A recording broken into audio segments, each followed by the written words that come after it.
Amigos, ¿qué tal? Como cada semana es un gusto darles la bienvenida a Triángulo de Letras, el programa en el que hablamos de literatura, pero sobre todo conversamos muy bien humoradamente acerca de novedades editoriales. El día de hoy un capítulo especial, vamos a platicar acerca de lo femenino, desde el término, la pluma con la que se lleva a cabo el proceso creativo de esto, de lo literario, es una palabra femenina y bueno, más allá de la condición de género, o también incluyendo por supuesto a la condición de género, pero sobre todo al proceso creativo, vamos a platicar el día de hoy. En principio, me da mucho gusto recibir aquí en el programa a Ana Francis Moore, mi querida Ana Francis, muchas gracias. Encantada de estar aquí, muchas gracias. Muchísimas gracias, mi querida Ana Francis. Patricia Kelly, Pati, muchas gracias por estar con nosotros. Feliz y agradecida por la invitación. Muchísimas gracias, mi querida Pati. Ana Gerard, muchísimas gracias por estar con nosotros. Muchísimas gracias a ti y encantada de estar aquí también. Grandes libros los que el día de hoy están aquí en la mesa de Triángulo de Letras y sobre los cuales conversaremos, pero en principio vamos a conocer un poco más acerca de las autoras que el día de hoy nos acompañan a través de las semblanzas que les tenemos preparadas. Ahorita regresamos e iniciamos nuestra conversación. La pluma es femenino. Patricia Kelly, durante 40 años, ha conducido diversos programas dedicados todos al estudio y la difusión de la sexualidad humana. Es periodista, egresada de la Facultad de Ciencias Políticas y Sociales de la UNAM. Colaboró para diarios como Metro y El Universal, tratando siempre temas relacionados con la sexualidad. Actualmente ofrece cursos y conferencias sobre mujeres y sexualidad humana, además de envejecimiento activo. Ana Francis Moore, actriz cabaretera, cofundadora de la compañía Las Reinas Chulas. Ha sido becaria del FONCA como intérprete, beneficiaria del programa de intercambio de residencias artísticas. En 2013, Las Reinas Chulas crearon Ediciones Chulas, que ha lanzado hasta el momento los libros De los gustos y otras cosas de Marcela Arévalo y El manual de la buena lesbiana de Ana Francis. Ana Gerard nació en la Ciudad de México. Luego de graduarse como pianista concertista en el Conservatorio Nacional de México, se ha dedicado durante muchos años a impartir clases de piano. Además de aparecer en diversos programas de radio, ha dedicado últimamente su devenir profesional, merced su experiencia, a acercar a los niños a la música clásica, a través de productos de carácter cultural tales como el audiolibro.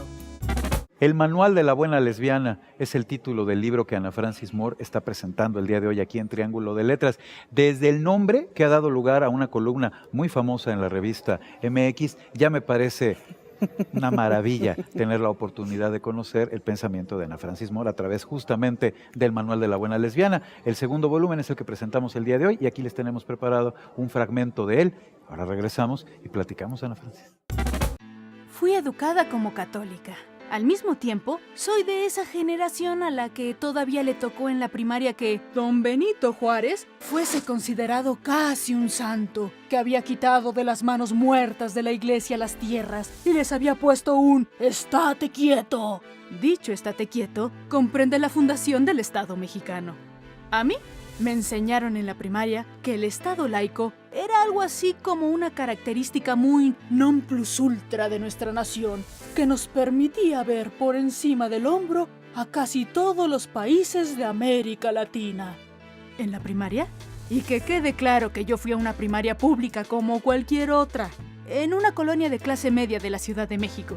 La iglesia era considerada un ente de peligro, al que había que mantener a raya, porque si te descuidas, ellos se te echan encima y te echan a perder tu país.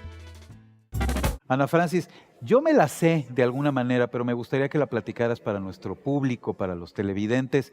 ¿Cómo inició el manual de la buena lesbiana?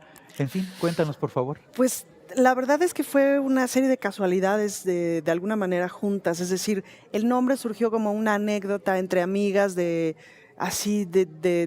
con el corazón destrozado y que nos decíamos, es que ya la cajeteaste porque ¿para qué le tiras la onda a una mujer heterosexual? Si no, el manual de la buena lesbiana dice que no, que tienes que hacer esto y en el capítulo 85 dice tal cosa y no sé qué. Ah, estaba muy linda la idea. Era una sí, manera de echarse porras entre claro. ustedes, de alguna manera. Pero era una payasada, pues ¿cuál manual, no? Entonces un día una amiga Me gusta dijo, el manual, ¿no? ¿cuál manual? Y entonces dijimos, ¿cómo que? Pues el de la buena lesbiana, ¿cómo no lo conoces? No, pues estás mal, no puedes ser lesbiana y no conocer el manual de la buena lesbiana. Total, a la semana me habla esta amiga y me dice, oye, estoy aquí en la librería. ¿De qué editorial es, amiga? Y digo, "Puta, ¿no?". Ay, Pues qué dije, hay que escribirlo, ¿no? maravilla. Entonces, así fue como llegué un día a la revista MX y yo les dije, yo quiero escribir una columna, se va a llamar el Manual de la Buena Lesbiana. Me dijeron, ¿de qué? Le dije, no sé, pero yo creo que va a estar muy simpático. Me dijeron, no, es que de sexualidad ya tenemos. Yo les dije, sí, pero yo no nomás cojo. Ojalá, pero la verdad es que no. Hay que salir a trabajar, hay que, ¿no?, hacer Es otras una vida cosas. cotidiana como Una ciudadana. vida cotidiana como... Y la cosa cambia si eres lesbiana, porque las cosas son distintas, porque todavía no estamos en un mundo donde las cosas no sean distintas, pues, ¿no? Y a mí me parecía como muy importante hablar de eso, porque la vida cotidiana cambia, porque no eres una persona dentro de tu casa y otra afuera, si no es muy esquizofrénico, pues, ¿no? Entonces yo quería como hablar de eso y hablar pues desde el humor, desde lo que yo hago. Yo soy cabaretera, soy gente que hace humor, pues, ¿no? Y a partir de ahí fue como ese ejercicio de estar escribiendo esta columna. La columna le empezó a ir muy bien, como muy pronto, Sí. ¿no? Fue muy leída sorpresivamente. La revista MX pues es una revista política, ahora es una revista muy premiada, ¿no? Muy reconocida, muy premiada. Ujú. Y es como una columna, siento yo, muy sui generis, pues, ¿no? Y hablo de todo. Por supuesto. ¿Tú cómo lo ves, Patricia? Pues lo veo fantástico, me encanta este asunto de haber precisado a quien te preguntó en la revista MX, excelente revista, pues yo además de coger, tengo una vida, ¿no? Eso me Naturalmente. parece extraordinario. Y creo que deliberadamente escogiste estos tres sectores que pareciera no tienen un lugar específico en la sociedad mexicana. Las lesbianas no están consideradas dentro de aceptar la homosexualidad. La homosexualidad es solamente de los gays, Ujú. los varones. Ujú. No, las lesbianas están aquí Parte de la como normalidad más social guardaditas. con la que estamos Exactamente. percibiendo todo lo que tiene que ver con otra Exactamente. cosa que la preferencia sexual de cada ciudadano. Y claro, Claro. y vamos, o sea, como mujeres sigue como más reservado. Bien. Tu amigo que te dijo, oye, te hace falta ahí un querubín, ¿verdad? Entonces, esa parte. Después, por orden nada más de cómo estamos aquí acomodados, el sector de las viejas.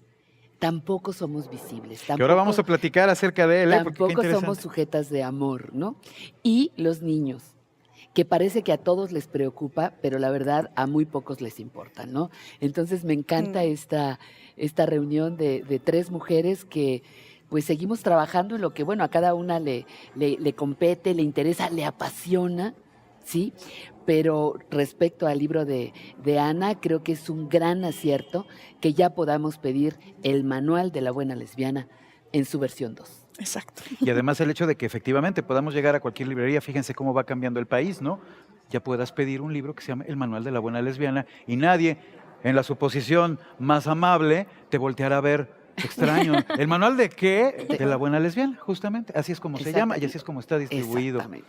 Ana, muy bien mencionaba ahorita Patricia que efectivamente estamos hablando de diversos sectores que tienen que ver de alguna manera con este embudo de lo femenino, ¿no? A través del proceso creativo, pero en tu caso particularmente dedicada a lo que tiene que ver con el sector infantil, uno de los sectores más importantes a cuidar en nuestra población. Sí, efectivamente. ¿No? Y es verdad que también de alguna manera no es tan cuidado como debería de serlo. Claro. ¿Cómo fue la génesis del libro? Platícanos, por favor, Ana. Bueno, pues a mí siempre me han gustado mucho los niños, me gusta mucho la música clásica y me ha parecido una lástima que pues, la gente en general ve la música clásica como algo tan lejano para gente mayor, para gente culta, y me pareció que si los niños la podían escuchar desde chicos, pues que sería mucho más fácil para ellos acercarse y tenerla siempre en la vida y que tiene muchos beneficios para ellos. Fíjense que dos aspiraciones mayores veo yo, y tú me dirás si estoy en lo correcto con respecto a mi percepción como lector en el libro Seres Fantásticos. Por un lado, sí, una especie de guía o manual para que los niños aprendan a disfrutar la música clásica como lo que debe de ser, ¿no? Un objeto de placer sonoro magnificente. Pero por otro lado, también un libro objeto muy lindo, perfectamente bien ilustrado, que además incluye el disco, Claro. ¿no? Con las Sí, melodías sí. que puedes escuchar para mejor percibir la música clásica desde esta perspectiva. Pero además unas ilustraciones Guau. maravillosas de Claudia delicia. Legnazzi, ¿estoy bien? Leñasi, sí. Leñazzi, perdónenme. Bueno, miren, ilustraciones muy bellas. En un momento más vamos a ver un fragmento mejor preparado del libro, pero en principio quería yo presumirlo aquí Qué ante la bello. cámara, porque efectivamente estamos hablando de un trabajo que vincula muchísimo a los padres con Claro. los hijos, porque creo yo, y dime si estoy en un error, querida Ana, este libro se disfruta mucho mejor si hay la vinculación entre los papás Definitivamente. y los niños, Claro, ¿no? sí, es uno de los objetivos, el que el papá y el hijo pasen un rato agradable a través de la música y de la literatura. Por supuesto, bueno, pues ya está entonces distribuido en todas las librerías de nuestro país este libro que se llama Seres Fantásticos. Nosotros vamos a hacer una breve pausa, vamos a un corte, ahora regresamos, conocemos un poco más acerca de Seres Fantásticos y le entramos a las entrevistas maravillosas que realizó Patricia Kelly junto con una compañera de la que ahora nos platicará, mujeres de verdad fantásticas, grandes. Ahorita regresamos.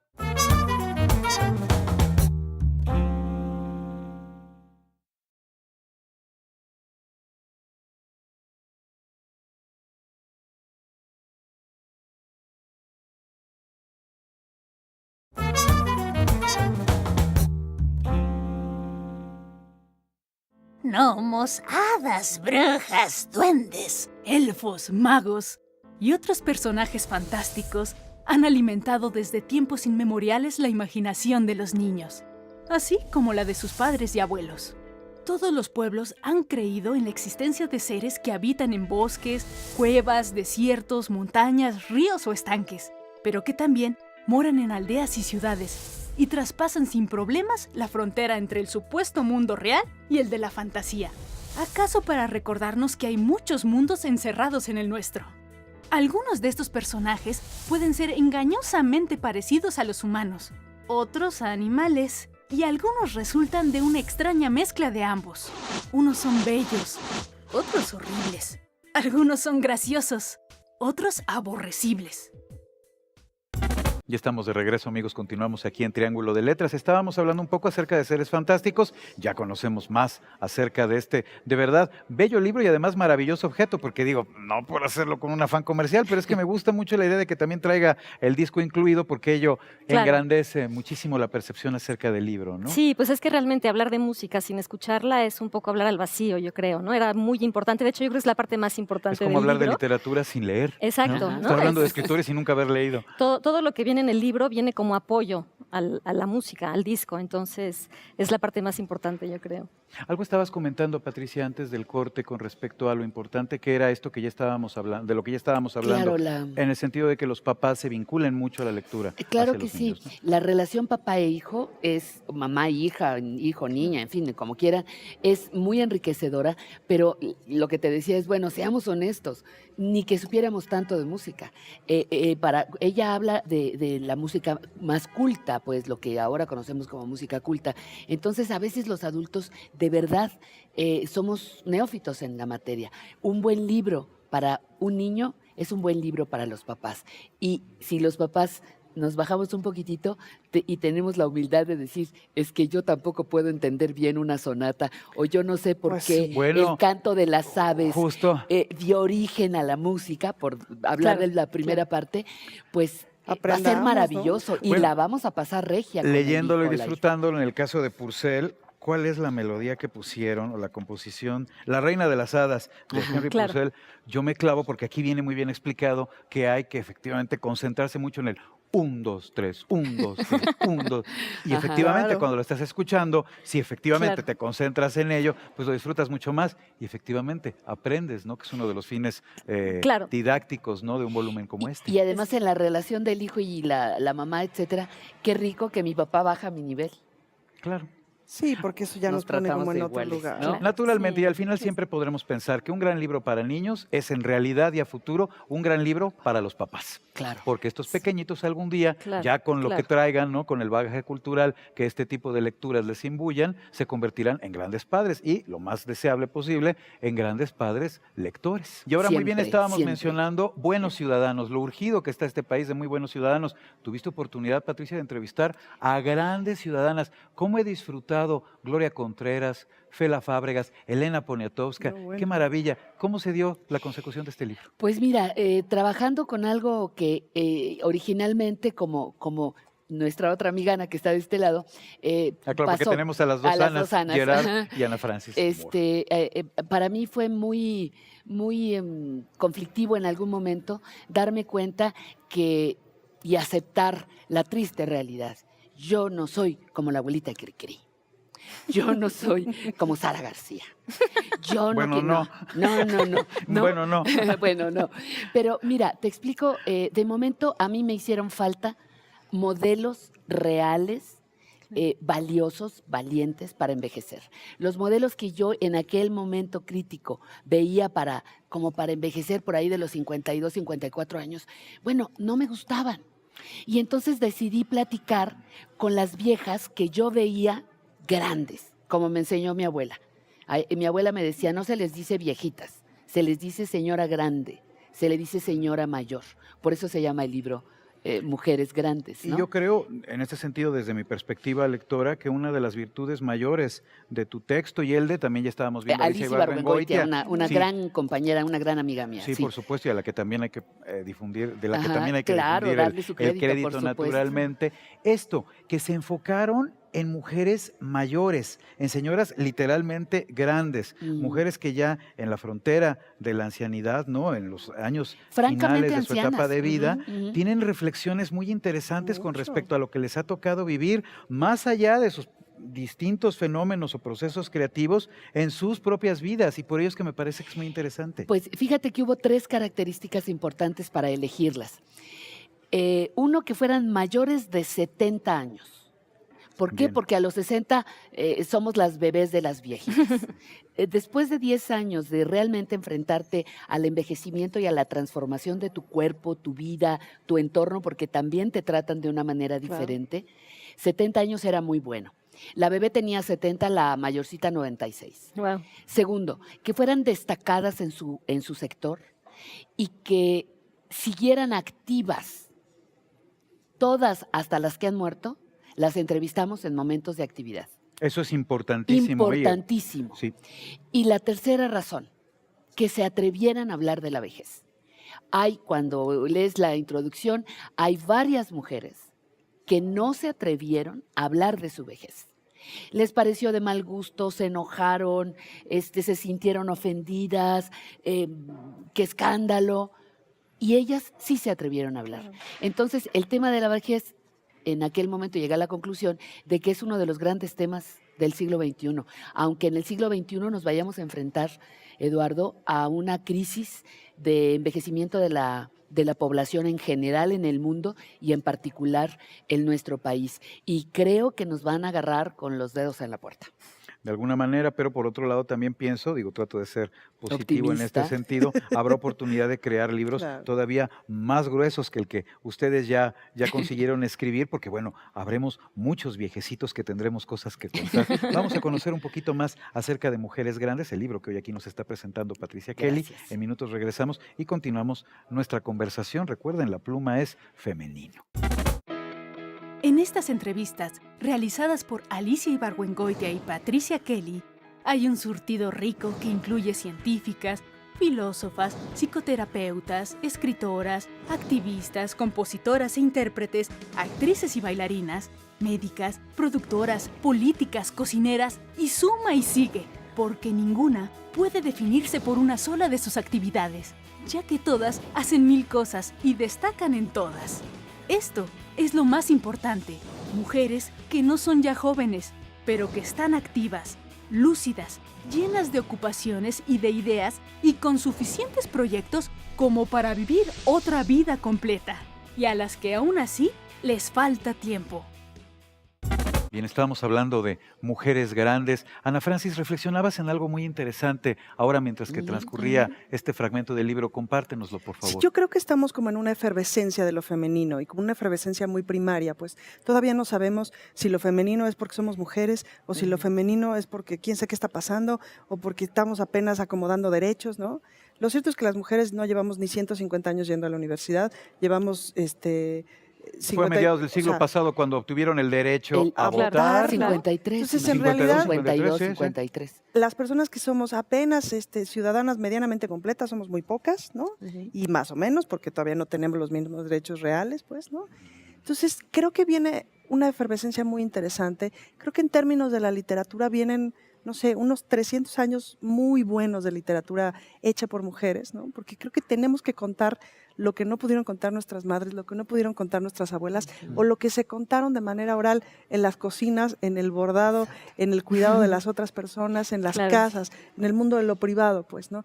Y eso necesariamente tiene que salir a lo público porque es muy interesante, ¿no? Claro. Y porque no está contado. O sea, el mundo tiene como esa gran ausencia de esas historias, de esa parte de la narrativa, pues, ¿no? Y creo que viene una cosa como muy interesante. Ojalá pudiera yo vivir 300 años para leerlo, pues, ¿no? Pero además eso, viene como todos esos procesos reflexivos, o sea, espacios en donde las mujeres nos sentemos a reflexionar, como decía Virginia Woolf, con una habitación propia y una lana, apenas Exacto. empiezan a ser realidad, pues, ¿no?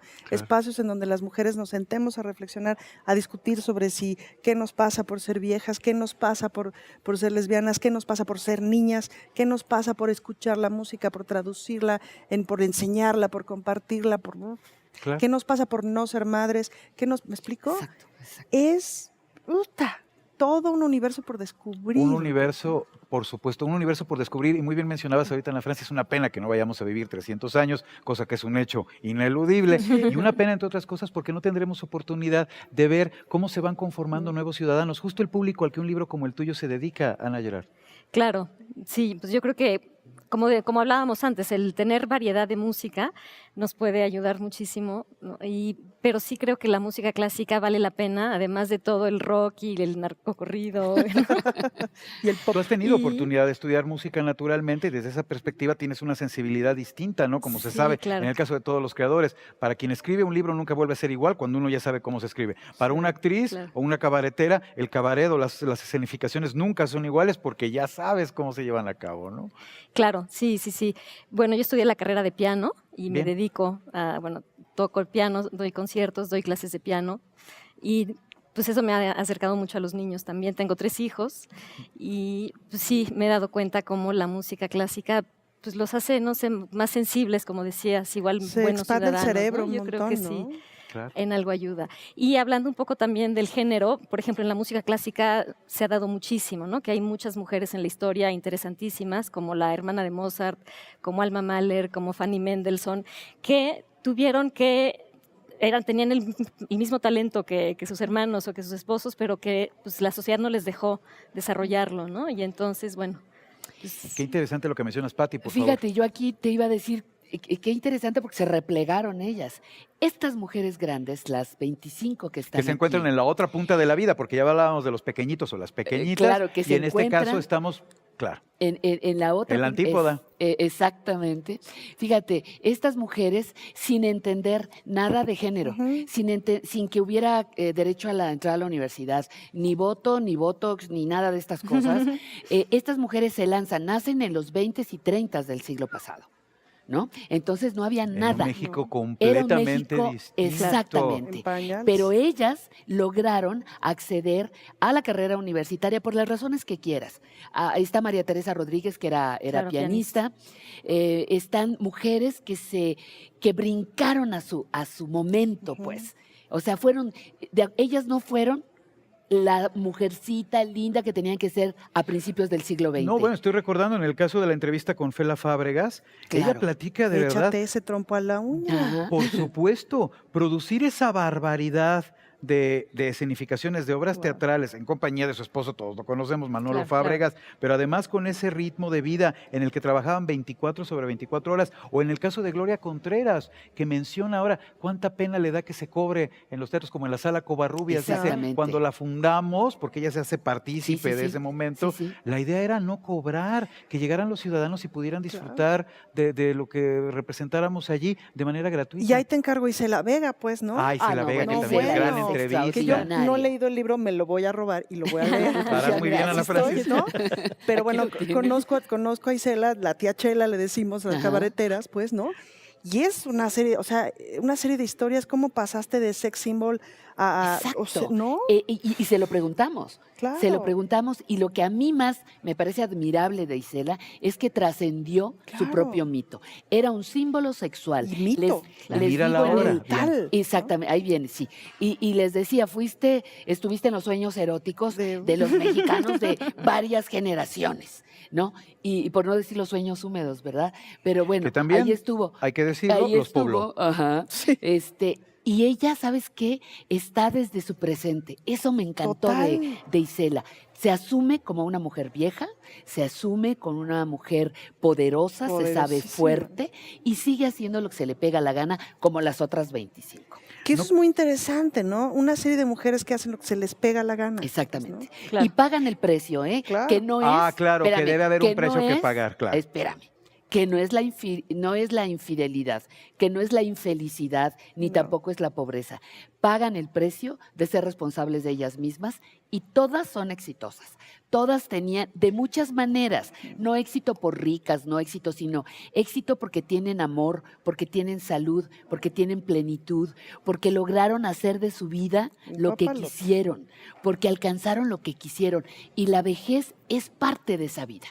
Doña Rosario Ibarra de Piedra nos decía, no hombre, hay que darnos prisa porque ya nos queda menos tiempo, tengo que andar más rapidito. Elena Poniatowska reflexiona mucho en ello. Dice, si yo quiero dedicarle un libro a cada uno de mis nietos, la verdad es que me está quedando muy poquito Me tiempo y falta, mucho me tengo trabajo que por apurar. delante. Claro. Exacto, todas tenían agendas llenas, todas eran mujeres grandes de verdad. Pues con esa reflexión quedémonos entonces. A mí no me resta más que agradecerles a ustedes en principio el favor de su presencia. Aquí nos veremos la semana entrante y bueno, por supuesto, agradecer a las autoras que el día de hoy nos han acompañado. Ana Francis, muchísimas gracias. Muchas gracias, un placer. Pati, Patricia, Kelly, muchísimas gracias por estar aquí con nosotros. Muchísimas gracias a ti, Eduardo, por tu invitación y por la oportunidad de conocer estas dos Anas. Muchísimas gracias, mi querida Pati. Ana Yelar, muchas gracias. Muchísimas gracias a ti y también el gusto de conocer a estas grandes mujeres.